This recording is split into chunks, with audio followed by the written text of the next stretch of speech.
오늘날에는 정보의 홍수로 인해서 우리에게 지식이 넘쳐납니다. 아는 것이 아주 많습니다.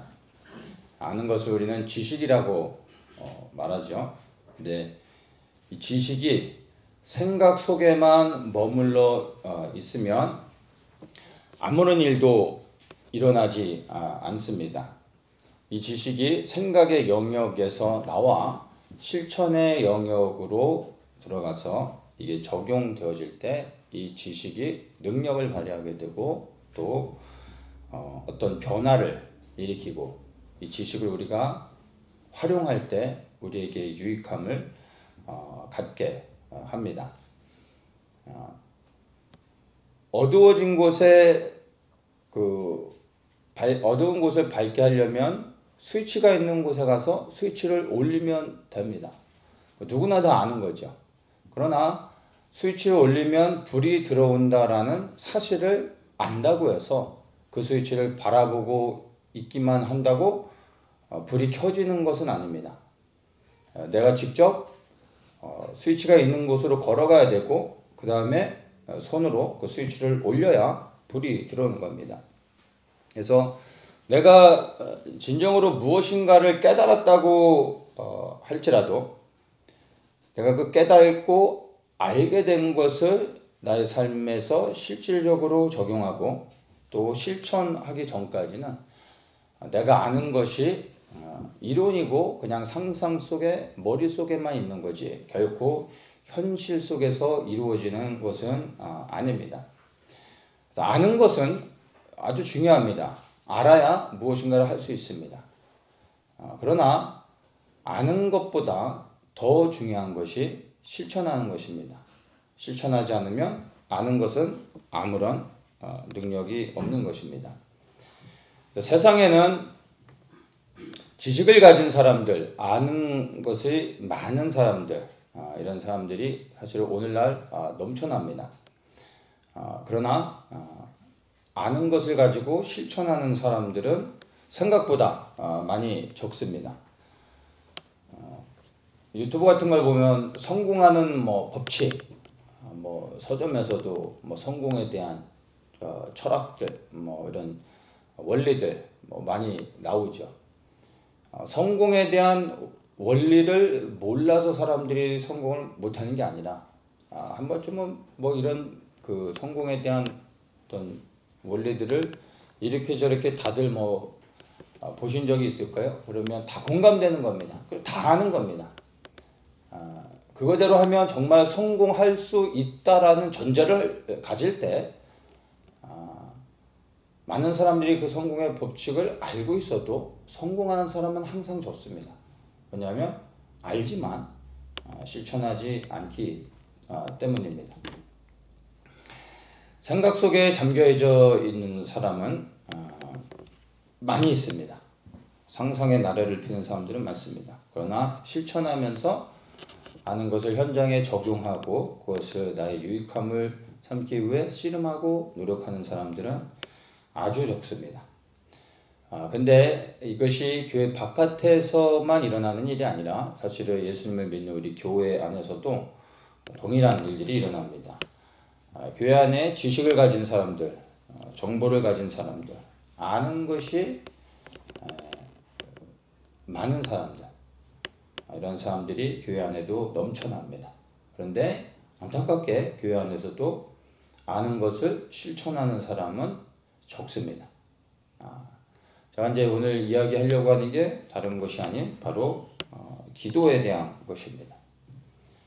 기도의 필요성에 대해서는 제가 언급하지 않아도 교회를 다니는 사람들 중에 기도가 얼마나 중요한지에 대해서는 굳이 설명하지 않아도 다 알고 있습니다. 그렇죠? 그런데 기도가 얼마나 중요한지는 설명하지 않아도 다 아는데 그래서 기도를 하는 사람들은 아주 적습니다.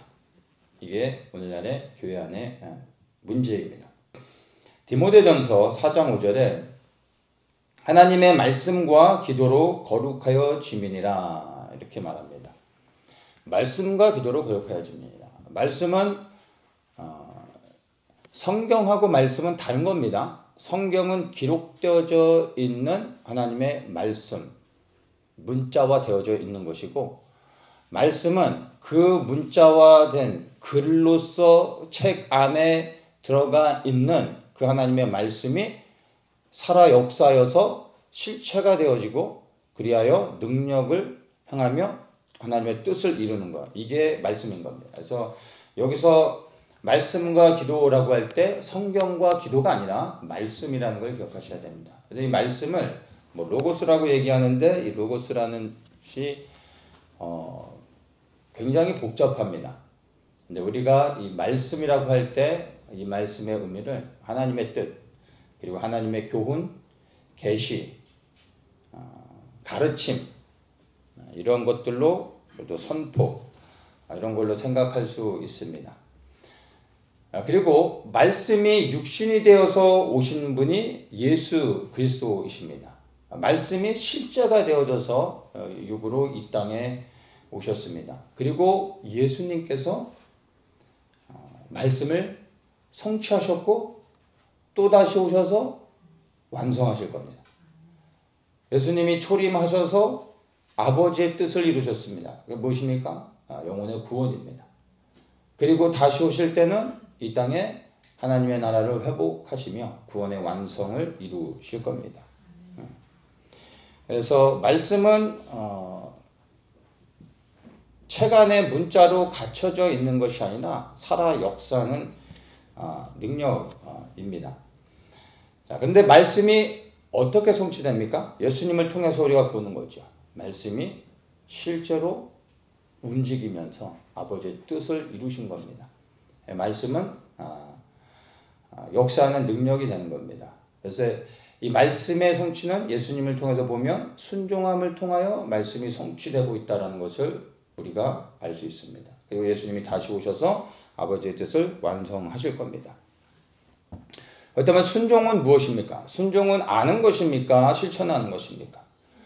순종을 깨달았다라고 말하는 사람은 없습니다. 순종을 행하였다라는 사람은 있을 수 있겠죠. 순종은 지식이 아니라 실천하는 겁니다. 그래서 순종함으로 아버지의 뜻을 이루셨습니다. 말씀은 순종을 통해서 이루어지는데, 그렇다면 우리는 동일하게 예수님이 아버지의 뜻에 순종하여 아버지의 뜻을 이루신 것처럼 우리도 예수님을 본받아 예수님의 뜻에 순종하여 예수님을 통하여 아버지의 뜻을 이루어 드려야 됩니다. 우리에게도 필요한 게 순종입니다. 순종을 통하여 하나님의 뜻을 이루게 됩니다. 우리가 어떻게 순종할 수 있습니까? 이 순종할 수 있는 능력은 기도에 있습니다. 예수님께서도 아버지의 뜻에 자신의 뜻을 내려놓고 온전히 순종하기까지 씨름하신 시간이 있습니다. 그게 겟세마네 기도입니다. 땀이 피가 되도록 그분이 기도하시면서 마지막으로 아버지의 뜻에 순종하기로 합니다. 그래요. 나의 원대로 마옵시고 아버지의 원대로 하옵소서. 근데 이러한 고백을 하기까지 정말 처절하게 자신의 뜻을 내려놓고 아버지를 올려드리는 그러한 기도의 시간이 있었다라는 것입니다. 기도를 통하여 우리는 주님의 뜻에 온전히 순종을 하게 되는 것입니다. 그래서 우리가 이 말씀이 성취되게 하기 위해서는 순종해야 되지만, 그러나 이 순종을 위해 우리는 기도하며 나의 뜻을 내려놓고 주님의 뜻에 나를 맞추는 그러한 기도를 통한 처절하게 나 자신을 죽이는 그러한 과정이 반드시 필요한 겁니다. 말씀과 기도로 거룩하여진다라는 이 의미를 우리가 잘 이해해야 되는데, 말씀도 필요하고 기도도 필요하다라는 의미가 아닙니다. 말씀 따로 기도 따로. 그래서 말씀과 기도 이 두 가지가 있어야 거룩해진다, 이런 의미로 받아들이면 안 되고, 이것이 별도의 하나하나 다른 것들이 아니라 말씀에서 기도로 연결되어지는 것입니다. 두 개인 것 같지만 사실은 하나로 연결되어져서 거룩을 향해 가는 것입니다. 말씀을 나눴던 것처럼 우리가 말씀을 가지고 기도하여 하나님의 뜻이 이루어지도록 해야 되는 겁니다. 그래서 말씀으로 시작하여 기도로 나아가야 되는 겁니다. 그럴 때 우리가 하나님의 뜻이 이루어질 수 있도록 기도할 수 있는 것입니다. 이렇게 되어질 때 우리가 무엇을 보게 됩니까? 거룩을 보게 된다는 겁니다. 근데 이 거룩은 저와 여러분들에 대한 거룩이 아니라 이 거룩은 하나님 아버지의 거룩입니다. 우리가 말씀을 가지고 기도하여 하나님의 뜻이 이루어질 때 하나님의 거룩이 나타나는 것입니다. 이 하나님의 거룩이 나타나는 것을 통하여 하나님이 영광을 받으시는 것입니다. 그래서 우리가 기도해야 되지만 그러나 무엇을 어떻게 기도해야 될지 모른다면 방향 없이 기도하는 것입니다. 말씀 없이 기도하는 것은 의미가 없는 것입니다. 말씀 없이 기도하는 것은 목적지 없이 그냥 아무 생각 없이 버스에 타는 것과 똑같습니다. 어디에 내려도 문제입니다. 좋은 데를 가도 문제고 이상한 데 가도 문제고 가까운 데를 가도 문제고 멀리 가도 문제입니다. 왜냐하면 목적 없이 버스를 탔기 때문입니다. 그러나 반대로 말씀은 있는데 그런데 기도하지 않는다면 어떻게 될까요? 이걸 뭐라고 말할 수 있을까요? 말씀은 깨달았습니다. 말씀을 알았습니다. 그런데 기도는 하지 않습니다. 이거는 주님 앞에서는 게으른 것이고 악한 겁니다. 차라리 모르면 책망이나 안 받겠지만 말씀을 아는데도 무엇을 어떻게 기도해야 되는지 깨달았음에도 불구하고 기도하지 않는다면 그것은 책망받을 일이 되는 것입니다. 그래서 말씀을 먼저 깨달아 아는 것이 중요합니다. 그러나 그 자리에 머물러서는 안 되고 아는 단계에서 그 아는 것을 가지고 이제 이 말씀이 실제가 되어 하나님의 뜻이 이루어질 수 있도록 기도해야 되는 것입니다. 말씀과 기도가 하나로 연결되어지는 것입니다. 오늘날 교회 안에 말씀은 넘쳐납니다. 일평생 우리가 24시간 매일 쏟아져 나오는 수많은 설교들을 24시간 쉬지 않고 다 듣는다고 해도 끊임없이 쏟아져 나오는 세상의 수많은 설교들, 여러분 유튜브 안에서만 나오는 설교만 해도 여러분 24시간을 틀어도 다 못 듣습니다. 말씀은 넘쳐납니다. 문제는 뭐죠? 기도하지 않는다는 겁니다.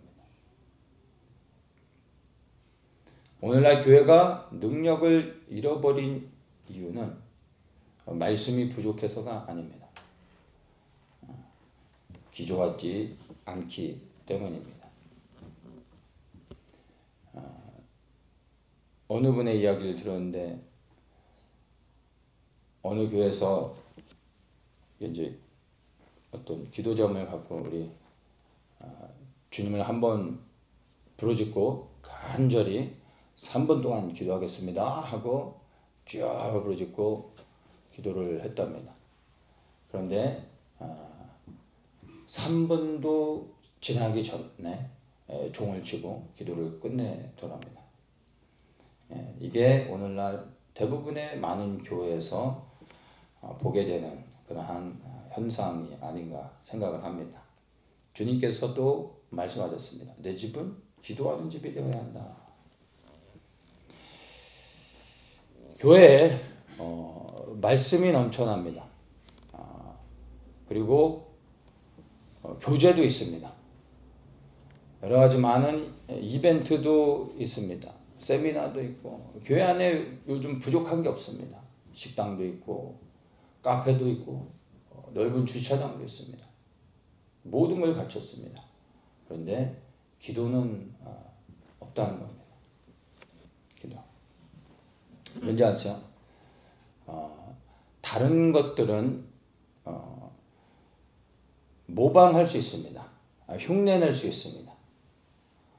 다른 것들은 다 대충 비슷하게 맞춰서 구색을 갖출 수 있습니다. 그런데 기도는 모방할 수 없습니다. 기도는 흉내내서 할 수 없습니다.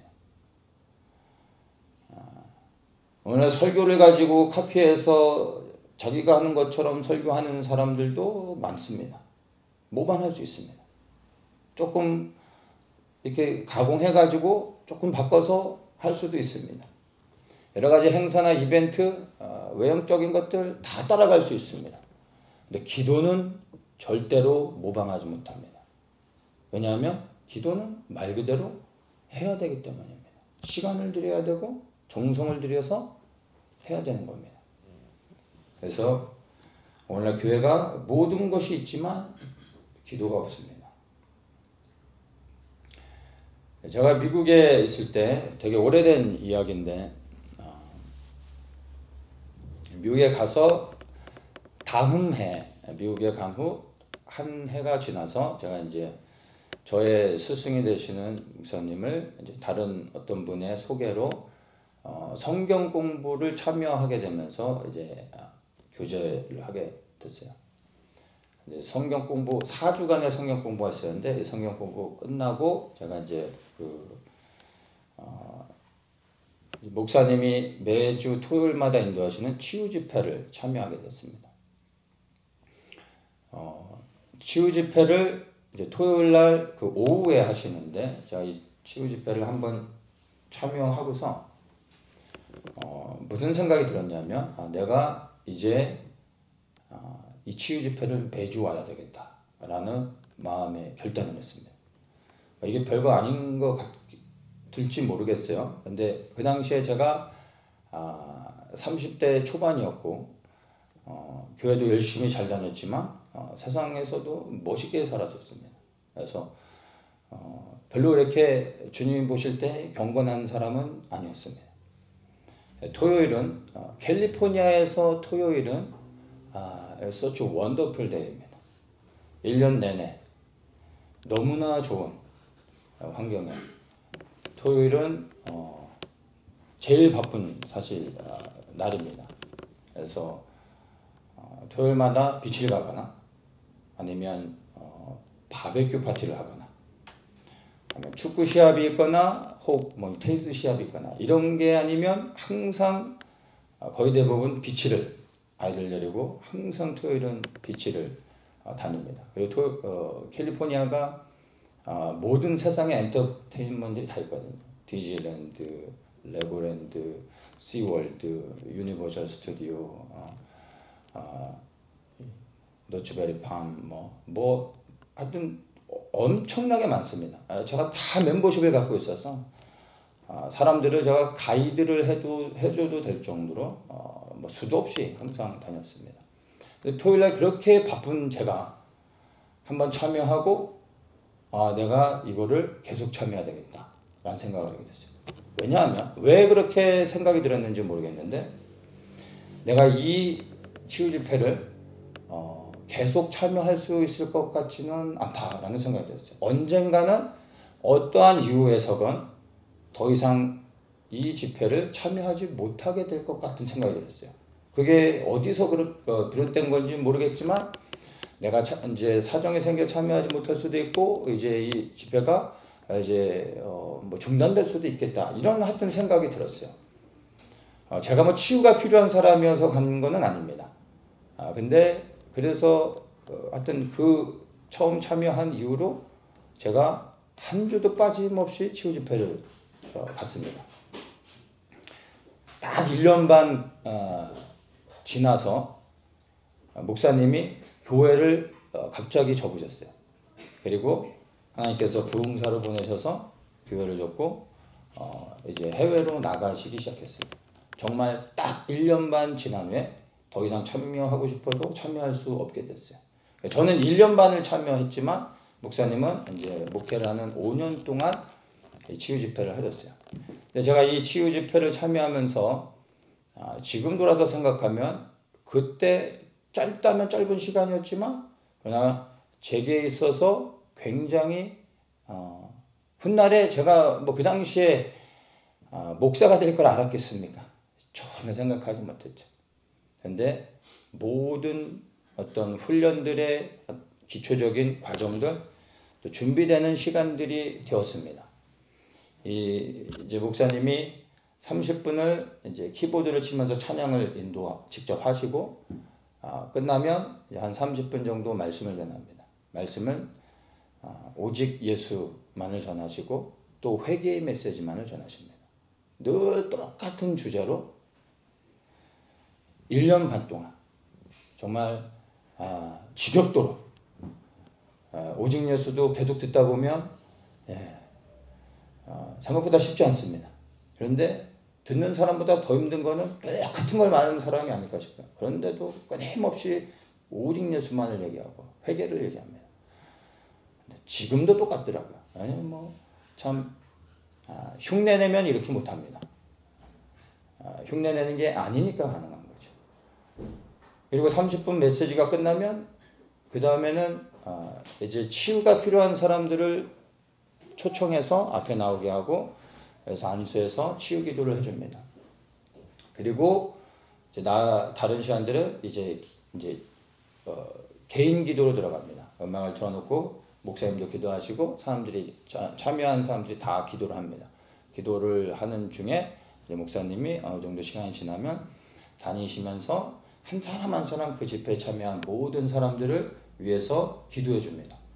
이제 돌아다니면서 그래서 어떤 분은 치유를 위한 기도를 해주기도 하고 그 다음에 대언 기도를 해주기도 하고 필요에 따라 또 예언 기도를 해주시기도 하고 하면서 참여하는 모든 사람들 다 기도해주고 또 이제 개인 기도로 또 들어가서 기도하고 기도하는 시간도 1시간 이상씩 했었던 것 같아요. 근데 그런 흐름으로 매주 토요일마다 이렇게 집회를 했습니다.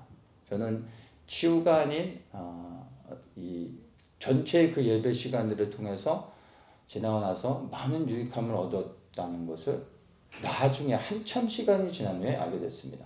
오늘 설교를 준비하면서도 다시 한번 생각해 봤더니 지금 우리가 이 예나골의 기도 모임으로 모여지는 이 예배도 가만 보면 똑같은 형태로 하는 겁니다. 찬양하고 말씀 좀 나누고 나머지 시간들을 개인 기도로 하고 제가 다니면서 또 기도해드리고 하는 이 모든 것들이 가만 보면 제가 생각 없이 한 것이 아니라 그런 훈련을 통해서 자연스럽게 이렇게 그것들이 나오는 것이 아닌가 생각을 합니다. 그리고 제가 그 당시에 어떤 기도를 했는지 하나도 기억이 안 납니다. 20년 전에 했던 기도를 어떻게 생각하겠습니까?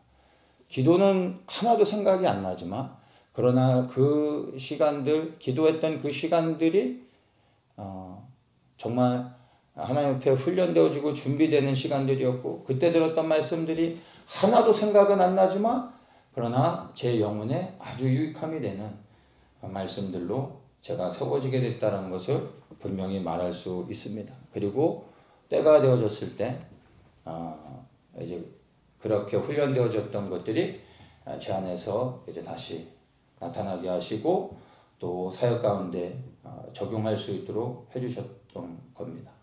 그래서 그것이 얼마나 큰 감사인지 알 수가 없습니다. 기도의 수고는 여러분 결코 헛되지 않습니다. 저 또한 또 이 마지막 때를 깨닫고 목회를 시작하기 이전에 주님께서 오랜 시간을 기도의 자리로 가서 침묵하며 기도하게 하시는 오랜 시간들이 있었습니다. 굉장히 좀 외롭고 좀 힘든 시간이었지만 그러나 그 시간들이 없었다면 오늘 제가 이렇게 주의 종이 되어져서 사역을 할 수 없었을 겁니다. 근데 그러한 기도의 시간들 그것들이 반드시 필요한 겁니다. 그리고 그것이 채워진 후에 주님께서 사용하시는 겁니다. 요한복음 9장 4절에 때가 아직 나심에 나를 보내신 이의 일을 우리가 하여야 하리라. 밤이 오리니 그때는 아무도 일할 수 없느니라. 여러분, 밤이 오고 있다고 말하고 있습니다. 세상은 이미 어두워졌고 앞으로 더욱더 어두워진다는 것은 우리는 알고 있습니다. 다시 밝아지지 않습니다. 더욱더 어두워집니다. 어두워진다는 것은 일할 수 없는 날이 가까이 왔다는 것입니다. 그러면 우리가 일할 수 없는 날이 가까우는 이 시대에 살아가면서 무엇을 해야 되겠습니까?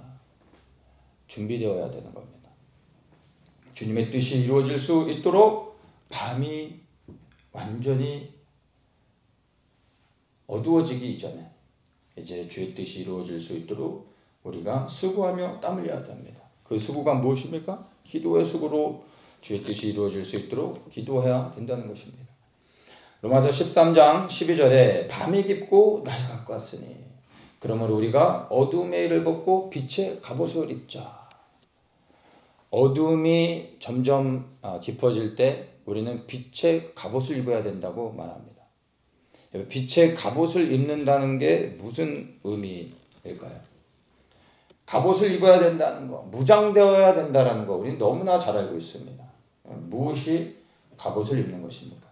그리고 이 갑옷은 왜 입는 것입니까?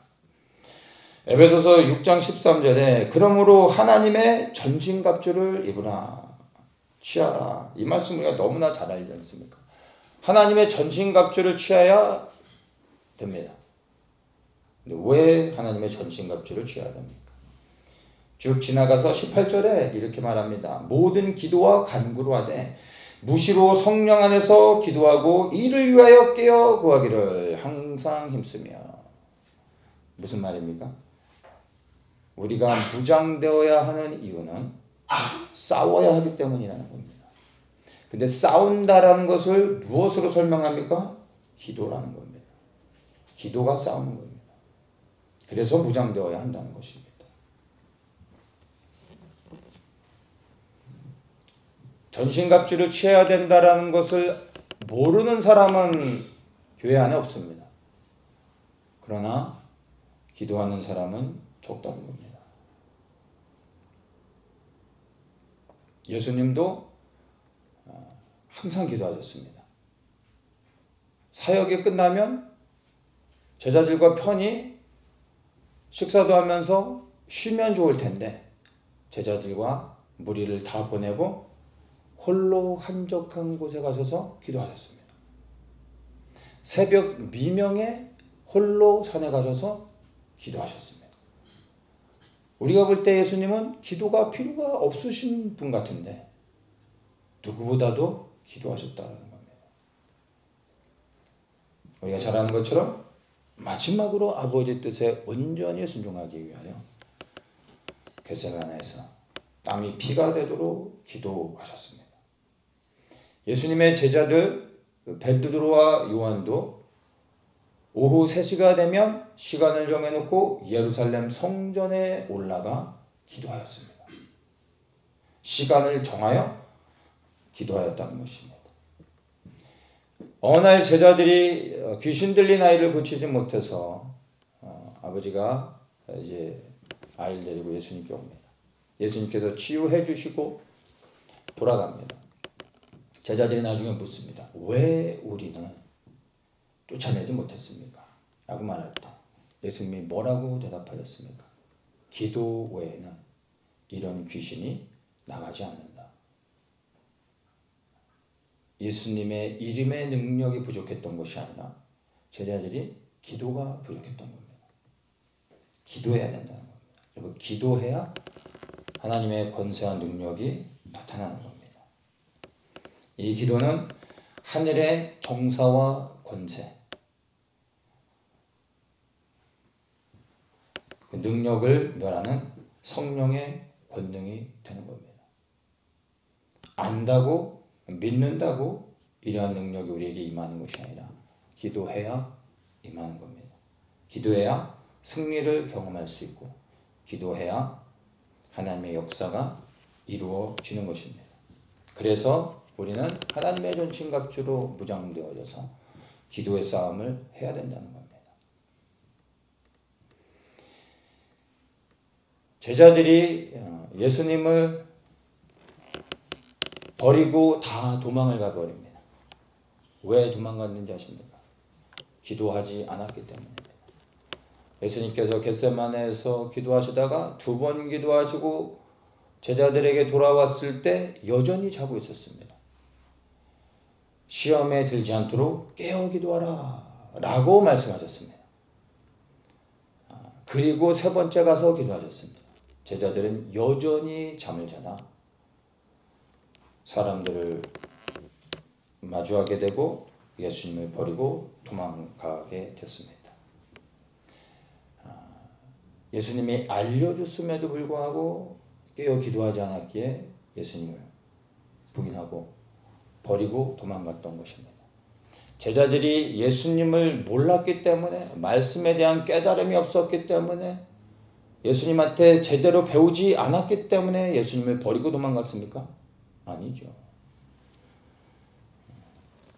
기도하지 않았기 때문에, 무장되지 않았기 때문에, 그리하여 예수 그리스도로 충만하지 않았기 때문에 그들이 사랑하는 예수님을 버리고 도망갈 수밖에 없었던 것입니다. 두려움 앞에서 흔들림 없이 견고하게 서 있을 수 있는 능력은 말씀을 깨닫는 것에서 있지 않습니다. 기도를 통하여 견고한 믿음이 세워질 때 요동하지 않는 그 믿음으로 두려움을 넘어 그리스도를 끝까지 붙잡을 수 있는 것입니다. 기도해야 되는 겁니다.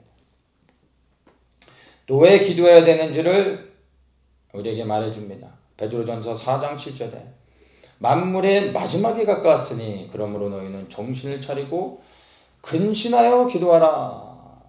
여러분, 이 말씀은 이제 정말 우리 시대에 적용되어지고 이제 이 계시로 풀어지는 말씀입니다. 때가 가까이 오고 있습니다. 그런데 분명하게 우리에게 얘기합니다. 왜 우리가 기도해야 됩니까? 만물의 마지막이 가까이 왔기 때문에. 때가 가까울수록 믿는 사람들을 향한 세상에서의 고난과 핍박과 환난과 모든 무시함들 더욱더 극에 달하게 될 겁니다. 이러한 시대 가운데 우리가 살아가면서 할 수 있는 것이 무엇이 있겠습니까? 기도로 준비되어야 하는 겁니다. 기도로 막아내는 것이 아니라 다가오는 환난과 고난 앞에서, 원치 않는 일들 앞에서 주님을 향하여 요동치 아니하는 믿음을 준비하는 것. 이게 기도로 된다는 겁니다. 기도해야 되는 겁니다. 그래서 기도해야 된다고, 가까이 왔기에 기도해야 된다고 말해주고 있지 않습니까?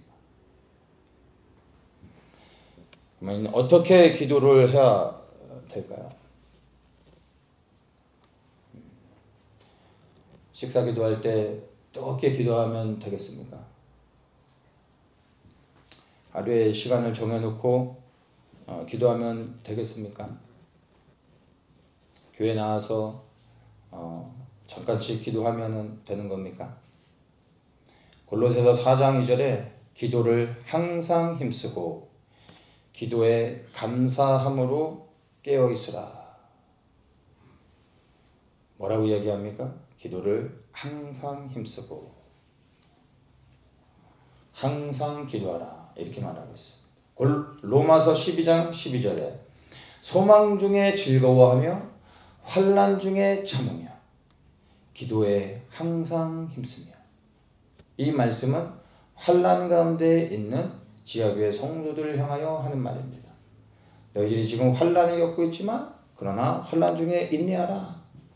너희들이 환난 중에 있지만 그러나 그리스도의 다시 오심에 대한 소망을 가지고 즐거워하라. 그리하여 계속 기도하라. 항상 기도하라. 라고 말하는 겁니다. 데살로니가 전서 5장 17절에 쉬지 말고 기도하라. 에베소서 6장 18절에 모든 기도와 간구로 하되 무시로 성령 안에서 기도하고 이를 위하여 깨어 구하기를 항상 힘쓰며. 무시로 성령 안에서 기도하라. 이 이야기들의 하나로 정리하면 항상 기도하라, 쉬지 말고 기도하라. 무시로 기도하라. 이렇게 얘기하는 겁니다. 그렇게 기도하십니까? 왜 이렇게 항상 쉬지 않고 무시로 기도해야 되는 겁니까? 이 부분에 대해서 명확하게 누가복음 21장에서 이야기해 줍니다. 34절에 너희는 스스로 조심하라. 그렇지 않으면 방탕함과 술 취함과 생활의 염려로 마음이 둔해지고 뜻밖의 그날이 덕과 같이 너희에게 임하리라. 여러분, 우리가 기도함으로 깨어있지 않으면 세상의 염려들, 방탕함들, 이 세상에 보여지는 일들이 우리로 하여금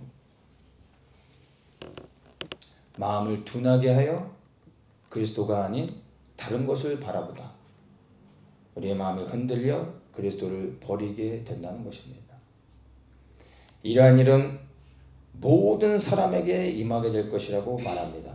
그러면서 이러므로 너희는 장차 올 이 모든 일을 능히 피하고 인자 앞에 서도록 항상 기도하며 깨어있으라. 항상 기도하며 깨어있으라. 기도하는 것과 깨어있는 것을 같이 말하고 있습니다. 여러분, 기도하는 게 깨어있는 겁니다. 깨어있는 게 기도하는 겁니다. 주님께서 끊임없이 때와 시에 대해서 이야기하시면서 마지막 때에서 얘기하시면서 말하지 않습니까? 깨어있어야 된다. 깨어있어야 된다. 잠을 안 자는 게 아니라 기도해야 된다는 것입니다. 주님이 언제 오실지 알지 못하기 때문에 깨어 기도해야 되는 겁니다. 그날과 그 시를 알지 못하기 때문에 깨어 기도해야 되는 겁니다. 주님 앞에 부끄러움 없이 고개를 들고 서기 위해서 깨어 기도해야 되는 겁니다. 그날이 언제인지 아는 것보다 더 중요한 건 그날이 오기 전에, 주님이 이 땅에 오시기 이전에 우리가 먼저 주님의 부르심을 받고 갈 수 있다는 겁니다. 오늘 이 밤에 그런 일들이 일어날 수도 있는 겁니다. 재수없는 일이 아니라. 그러나 오늘 이 밤에 혹 누군가가 주님 앞에 서는 그러한 기회를 맞게 된다면, 그런데 주님 앞에 고개를 들고 영광스러운 주님의 환영을 받는다면 과연 그것이 재수없는 일이라고 말할 수 있겠습니까? 가장 영광스러운 만남이고 복된 것이 아니겠습니까? 준비되어져 있어야 되는 겁니다. 바로 지금이 깨어 기도해야 된다는 겁니다. 왜냐하면 주님의 날이 정말로 가까이 왔습니다. 그런데 그날과 그 시는 정말 아무도 모릅니다. 우리가 생각하는 것보다 더 빠르게 어느 시점에 주님께서 오실 수도 있고 우리가 주님의 부름을 받을 수도 있다는 것을 우리는 분명히 기억해야 되는 것입니다. 유튜브를 많이 보는 게 여러분 깨어있는 게 아닙니다. 이것저것 끊임없이 서치하며 보는 것이 깨어있는 것으로 생각해서는 안 됩니다. 매일 찬양을 틀어놓고 매일 설교를 틀어놓고 이것저것을 듣는다고 해서 그게 깨어있는 게 아니라는 것을 여러분 아셔야 됩니다. 사실은 그런 거는 너무나 쉬운 겁니다. 여러분이 수많은 설교를 이것저것 찾아서 많이 듣는다고 했을 때 많은 설교를 듣는 시간만큼 여러분이 동일하게 기도한다면 깨어있는 분입니다. 그런데 여러분들의 삶을 한번 보십시오. 수많은 설교들을 듣는 만큼 여러분의 기도도 동일하게 채워지고 있습니까? 아니라는 겁니다. 왠지 아세요? 설교를 듣는 게 경건한 것도 아니고 깨어있는 것도 아닙니다. 게으른 겁니다. 그것처럼 쉬운 게 어디 있습니까? 손가락으로 터치만 하고 가만히 앉아있으면 되는 건데 이것보다 쉬운 게 어디 있습니까? 하루 종일도 듣지요. 깨어있는 게 아닙니다. 그러나 직접 무릎 꿇어 나의 정성을 들여 나의 생각을 집중하여 아버지의 뜻을 구하는 기도는 여러분 결코 쉽지 않습니다. 유튜브 틀고 같이 할 수 있는 게 아닙니다. 내가 해야 되는 겁니다. 그래서 수많은 설교들을 마지막 때 정보를 찾고 메시지들을 이것저것 집착하며 듣는 사람은 많아도 무릎 꿇어 기도의 시간으로 나가는 사람들은 너무 적습니다. 그리고 이것이 시간이 한참 지나 채워지면 반드시 이것에 대한 열매를 맺게 됩니다. 많은 설교를 들은 사람이 주님 앞에 부끄러움 없이 요동함 없이 견고하게 서 있을 수 없습니다. 예수님의 제자들과 똑같이 예수님을 버리고 도망갈 수 있습니다. 부인할 수 있습니다. 기도하는 자들만이 우리가 생각지 못했던 여러 가지 어려움들과 또한 원치 않는 일을 당한다 할지라도 기도의 능력을 통하여 우리가 끝까지 주님을 붙잡을 수 있습니다. 우리가 붙잡는 게 아니라 우리가 쌓았던 수많은 기도가 주님에게 들려지고 주님이 그것을 은혜로 여겨 주의 성령 안에서 우리를 붙잡아 주시는 겁니다. 그래서 기도는 쌓아야 되는 겁니다. 근데 하루 이틀 기도를 몰아서 했다고 해서 그것이 우리에게 능력으로 나타나는 게 아닙니다. 이 기도의 능력을 쌓는 것은 사실 오랜 시간이 걸립니다. 1, 2년 해서 되는 것도 아닙니다. 근데 지금도 이 기도하는 것을 시작하지 않고 있다면 오늘 즉시 여러분 기도를 시작해야 됩니다. 기도의 자리에서 주님 앞에 씨름하며 나아가야 됩니다.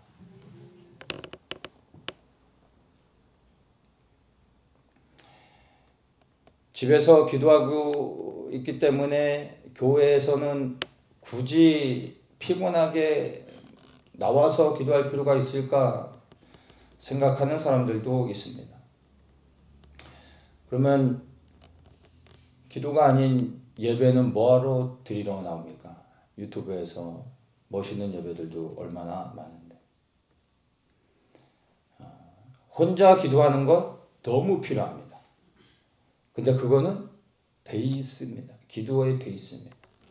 혼자 골방에 들어가 은밀한 가운데 주님을 만나는 시간, 이거는 기본인 겁니다. 그러나 그것만 갖고 되지 않습니다. 성도들이 혼자 기도할 때 반드시 문제가 일어납니다. 혼자 기도하는 게 잘못이라는 건 아닙니다. 그러나 혼자 기도하는 사람들이 영적인 문제들을 많이 겪게 됩니다. 그리고 문제를 일으키기도 합니다. 그래서 기도는 혼자 할 뿐만 아니라 또한 공동체 안에 교회에 나와서 함께 기도하며 목사의 영적인 권위 아래서 기도하며 보호를 받아야 되는 겁니다.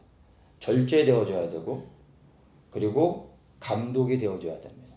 그래야 영적으로 안전한 것입니다. 그런데 혼자만 기도하는 사람들에게서 보편적으로 나타나는 현상이 뭐냐면 영적인 문제입니다. 영적인 충돌들이 일어나고 어떤 잘못된 영에 붙잡히기도 하고 영적인 많은 문제들을 일으킵니다. 통계적으로 보통 많은 분들이 동일한 문제를 겪습니다. 혼자 기도하는 것이 잘못됐다라는 게 아닙니다.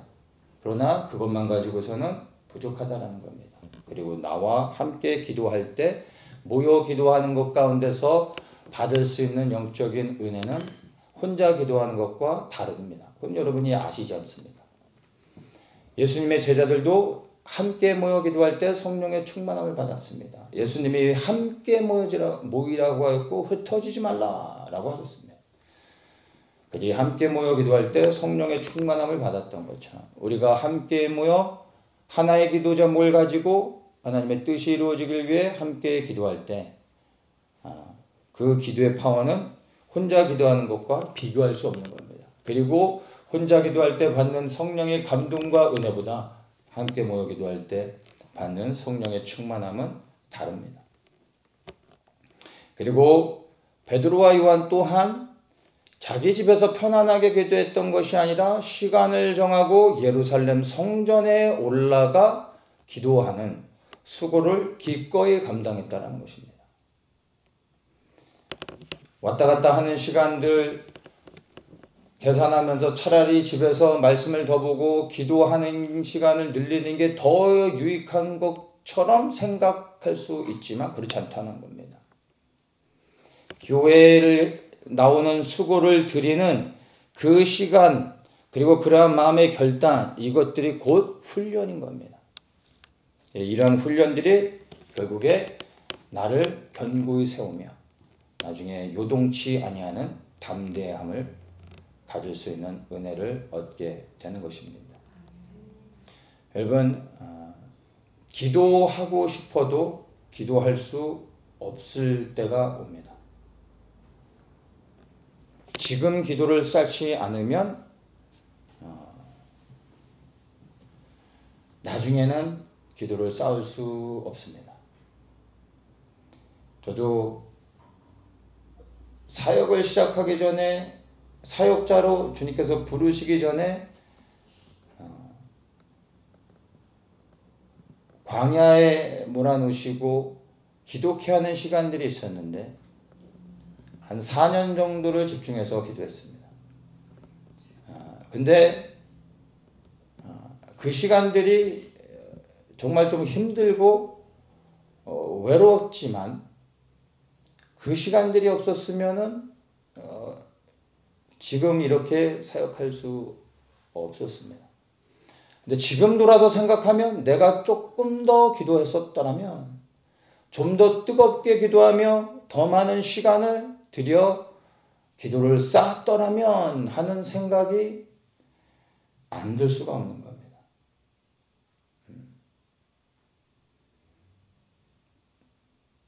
나중에 여러분들이 어떠한 일을 당할지 우리는 알 수 없습니다. 근데 그 어떠한 일을 당한다 할지라도 어떤 상황에 놓여지고 어떤 원치 않는 시나리오가 내 앞에 있다 할지라도 그러나 우리가 지금부터 주님을 향하여 우리의 기도를 쌓으며 깨어 기도하고 믿음으로 준비되어지고 그리고 하나님의 나라를 구하며 기도하는 시간들이 주님이 보실 때 기뻐하시며 채워지는 그러한 은혜가 있다면